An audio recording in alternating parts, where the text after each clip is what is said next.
Okay, and we are live.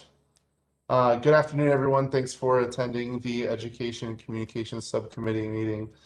Today we are a little light on the number of attendees, so we're going to quickly run through some of our priority areas in preparation for the next task force meeting and get some feedback from those who are in attendance, and then do a little roundtable and conclude for the day.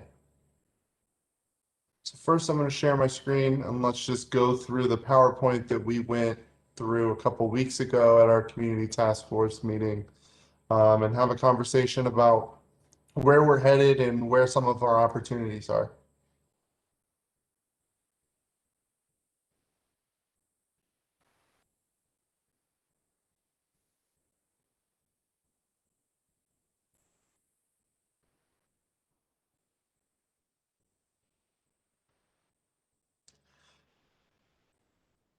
Okay, Kofi and Sylvina, these are 4 of our priority areas. As you can see, communication and outreach, youth engagement, which we had a youth meeting the other day and they threw some really good ideas out there. And we're going to continue to meet, I think, on a weekly basis, to get a better idea of kind of where they want to take things. So I'll have some updates for you in regards to the youth, leadership development, and reflective government. Do you have any thoughts about those broad priority areas, or where we could potentially incorporate some other perspectives? Yeah, so I actually wanted to address the reflective government part. I wrote down a few notes. I felt it would be best to I felt it would be better to, instead of saying have a reflective government, we want to increase minority exposure to these governmental positions, and also simultaneously remove or address any racial barriers that prevent people from obtaining these roles. Um, why I say that is just because having a reflective government is good, but it really doesn't mean anything if these people who are supposed to represent their community don't really care too much for their community. So I think it's better to increase the exposure of minority groups to these government positions, and then eliminate any barriers that would restrict them from obtaining these positions equally.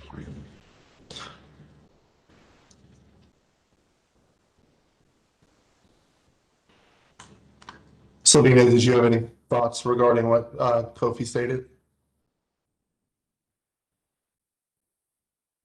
I agree. I think that is a good idea.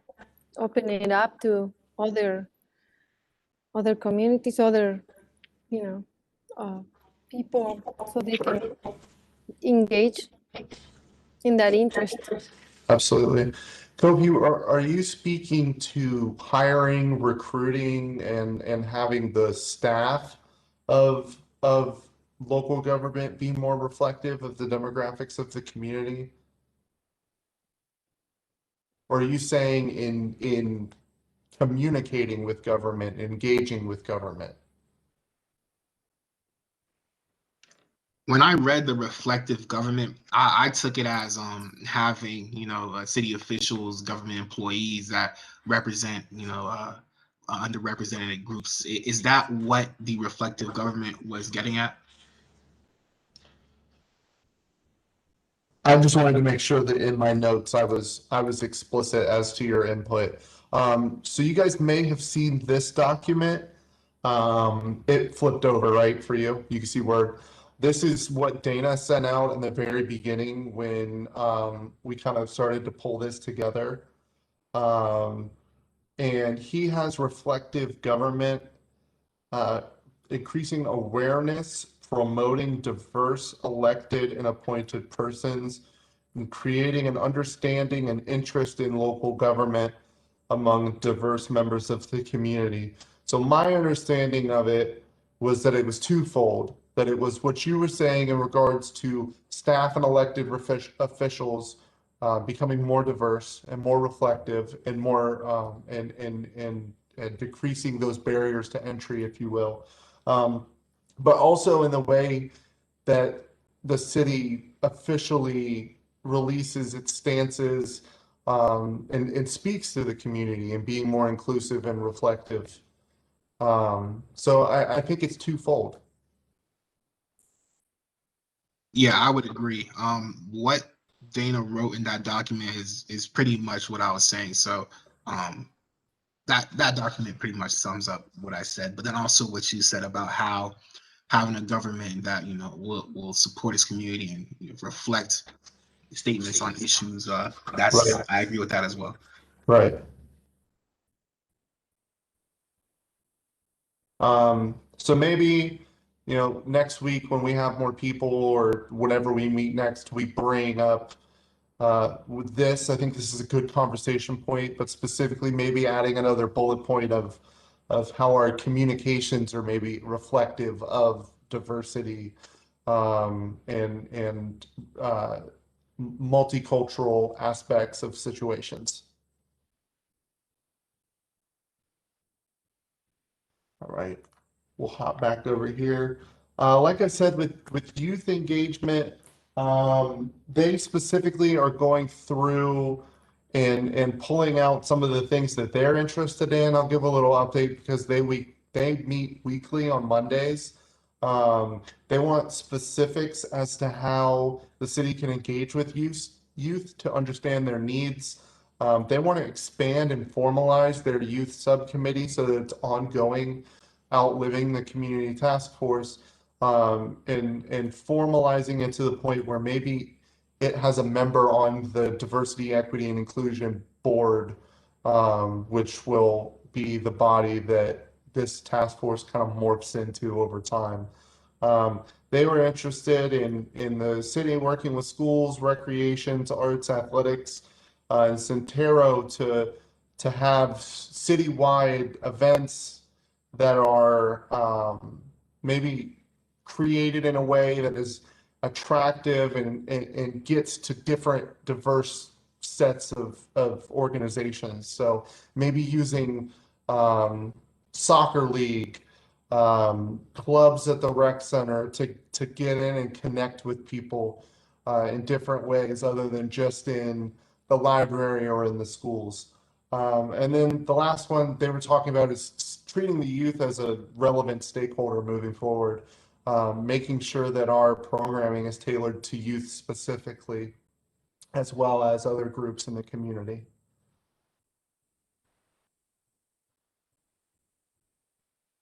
So another thing that we had was leadership development. I think we had talked about this with Christine Nardecchia, recruiting diversity and leadership Dublin, recruiting Citizen U, Dublin Police Academy, and making sure that there's diversity in that.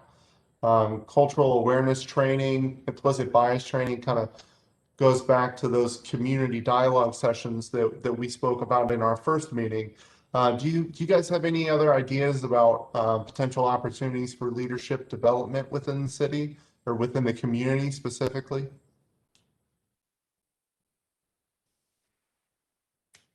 I personally don't on this one. Do you think it's a good category to have on here? Yeah, I definitely think so. Okay, I agree too. great. Thank you. I think it's important that we at least go through it and hit those headlines so that on Tuesday for the community task force, we can say, we took a look at our priority areas. We haven't dug deep into them yet, but we are all on the same page that these bullet points are reflective of kind of where we want to go. So next we've got community building and inclusion. Develop an education speaker training series regarding DEI. I think we're all in agreement that that's something that we want to do. I think that was the first thing you all brought up in our first meeting. Integrate cultural awareness celebration into city events. I think that was something else we identified as a group. Acknowledge diversity in public spaces. Do either of you have any thoughts about, maybe what that could look like or what that means?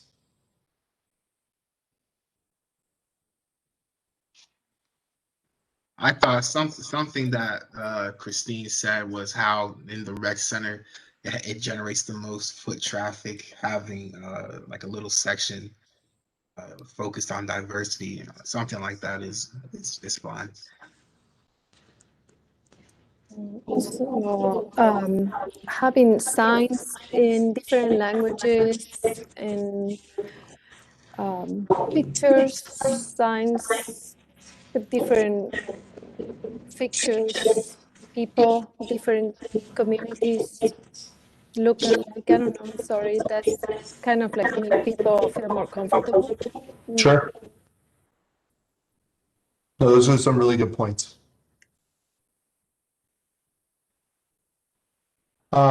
One place that my mind goes is that we have a really strong focus on public art installations and showcasing local artists. And I think that might be an opportunity to focus on, multicultural art and different perspectives and different art styles.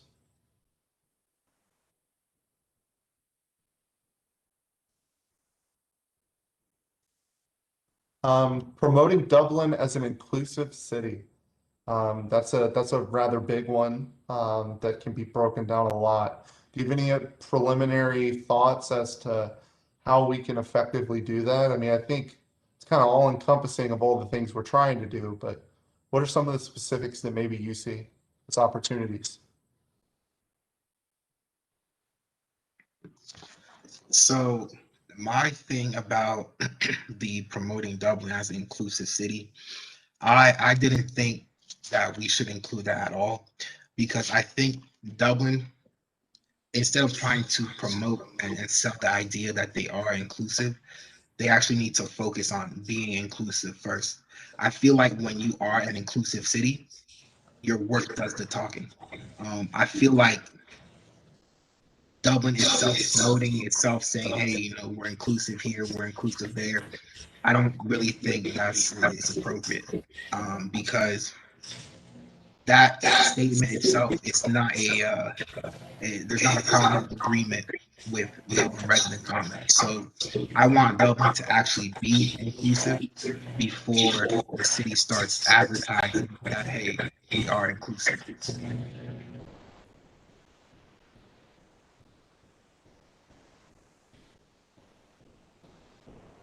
Kofi, those are some really good points.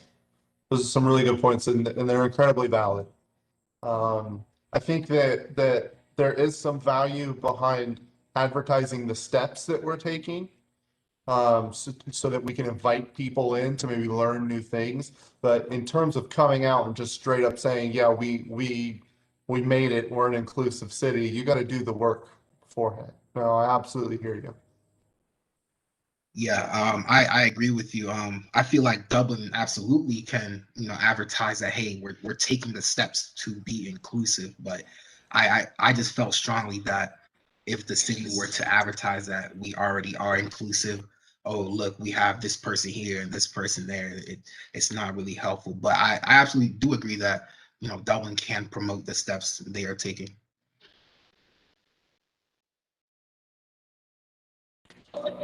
So maybe we can put a massive asterisk next to this and find a way to retool the language so that we're not saying that we've made it and we've done it, but we're also providing an opportunity, maybe we're advocating for Dublin to become an inclusive city, or advocating for all residents to engage in this process. Obviously, some workshopping needs to go around that language, but it's a point for editing in the future. I'll put a big asterisk next to it. We'll circle back on it. Sylvina, did you have any thoughts about proclaiming Dublin as an inclusive city? Uh, I just saw it in a different way, in the sense of promoting, like, Dublin not as an Irish community, but just as a way to open it up to other communities. I think in the past we talked about some festivals for other communities, Chinese or Japanese or other cultures, you know, and I thought that it was more target to that, promoting Dublin as an inclusive city for other type of events, not just the Irish festival that usually is done in Irish in Dublin. But you have a good point. I don't know if this is going to be for future, um, or if it's something that we are working towards. So I think it's a matter of tweaking how we work it out. Those are some great points. Go ahead, Lindsay. I'm sorry. No problem. Just to jump in with something that might sort of help, as we kind of already have been promoting our DEI efforts and so on and so forth. And the way that we have that worded is that we're a community that values diversity, equity, and inclusion. So I think that that is sort of definitely true and sort of gets to the sense of what we want to be, and the idea that we understand that we're not there yet, but we're making the effort and we value it, and that we're dedicated to it and committed to it. So just wanted to throw that out there as sort of an idea to kind of capture the spirit of what we're all trying to say.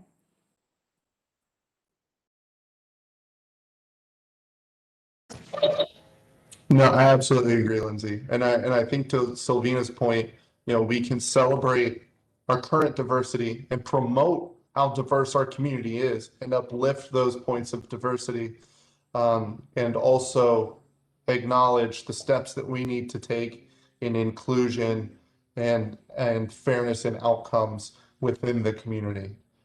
So I think we can absolutely walk and chew gum at the same time in that regard.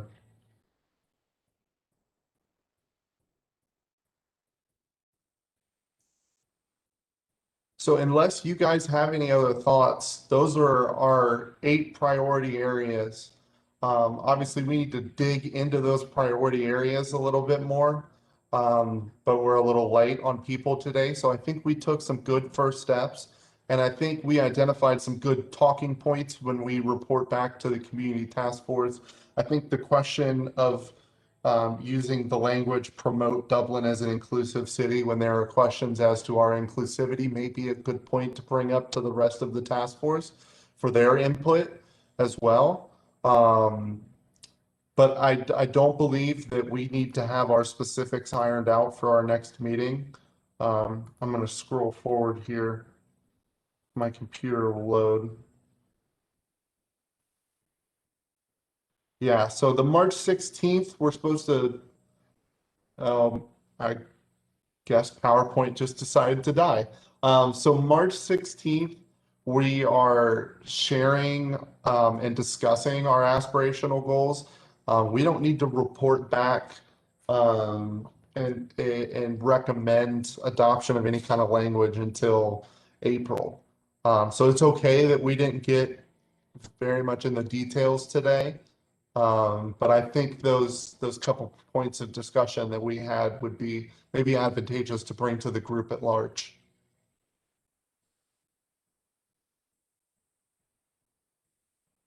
So another question I had, we have our our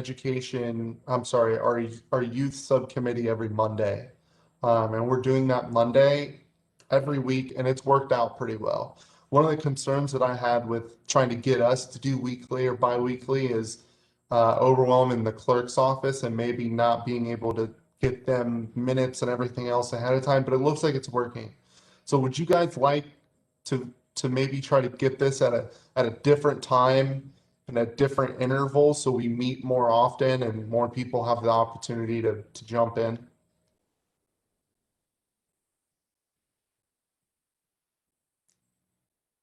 I personally would not be able to handle increased meetings. But if other people want to do that, that's fine.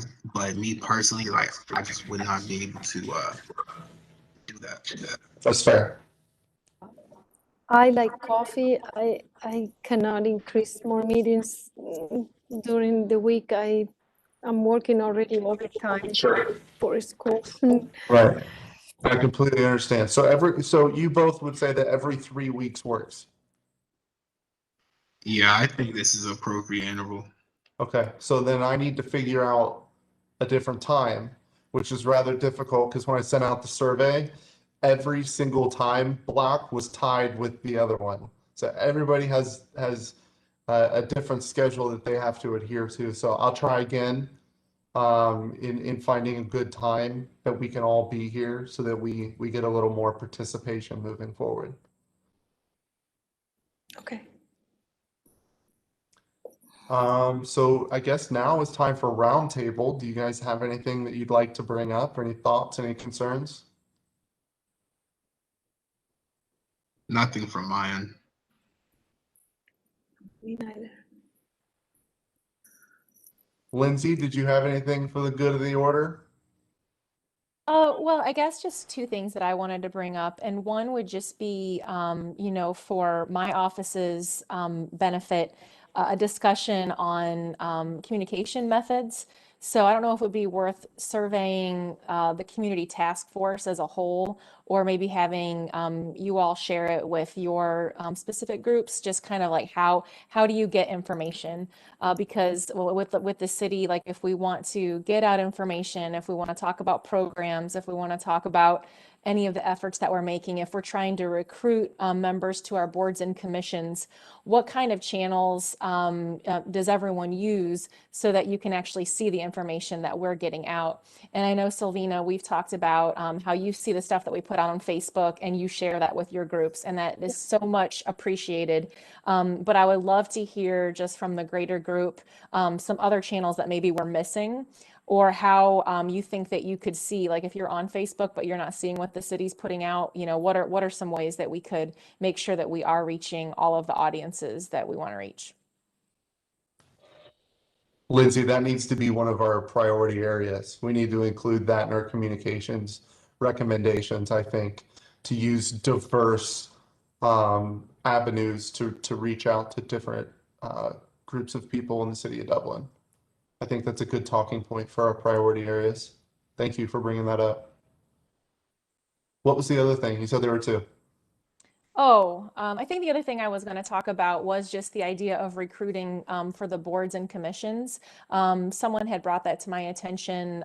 We have several, like more than a dozen boards and commissions that we recruit for every year. And, it would just be nice to see some more diversity among the boards.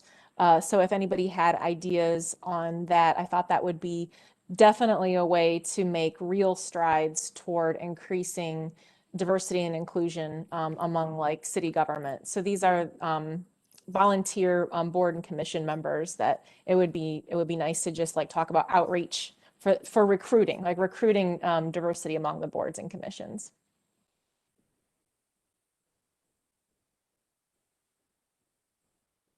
Would you want to bring that up during the main task force meeting as well? Yeah, absolutely. If that's the wish of you of the committee here.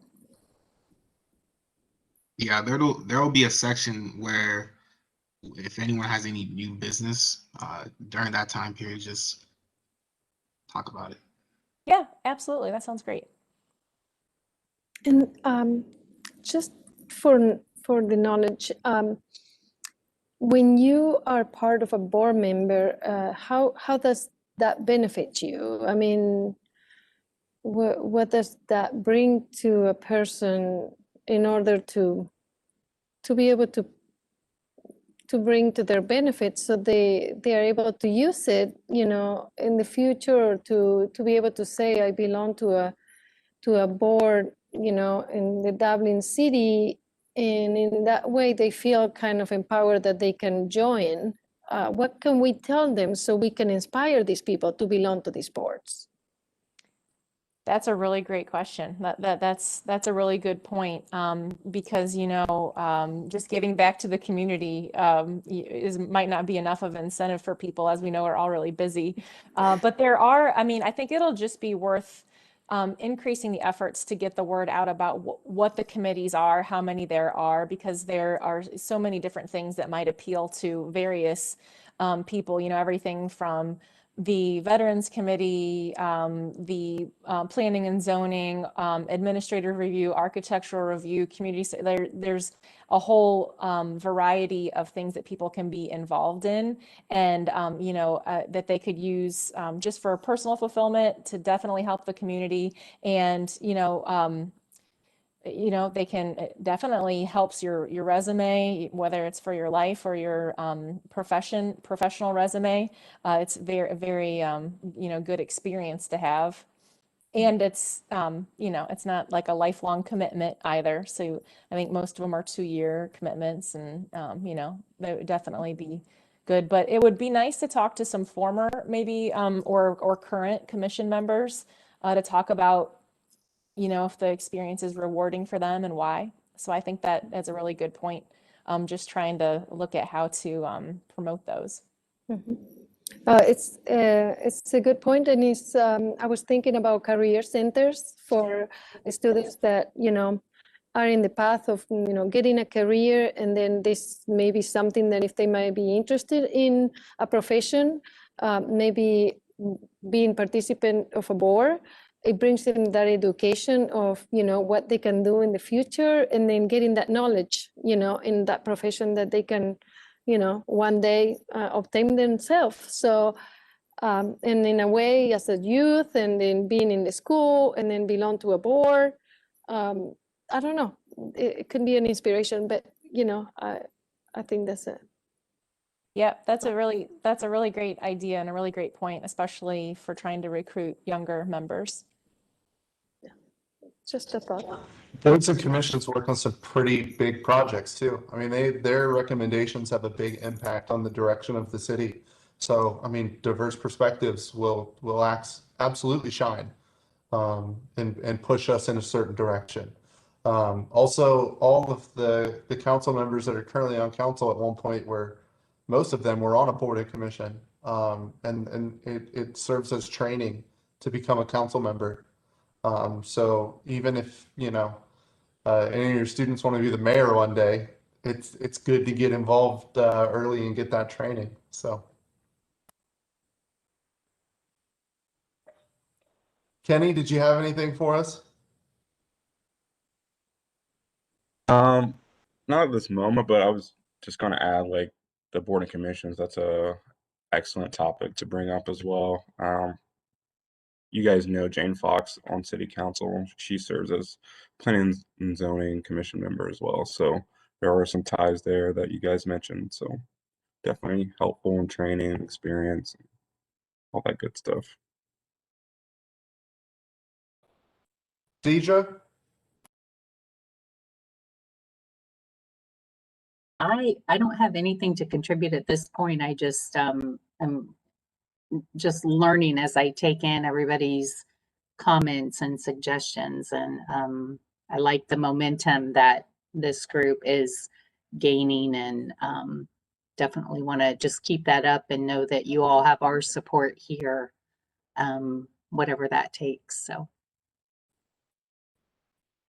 Well, I will ditto those comments. Thank you guys for coming today. With that, we are adjourned unless you guys need to say something before we leave. But I'll get a survey out and I'll try to figure out another time that we can do this so we get more participation. But thank you for participating today, and we'll see you Thank on you. Tuesday. Have a nice week. You too. Thank you. Thank you. Bye.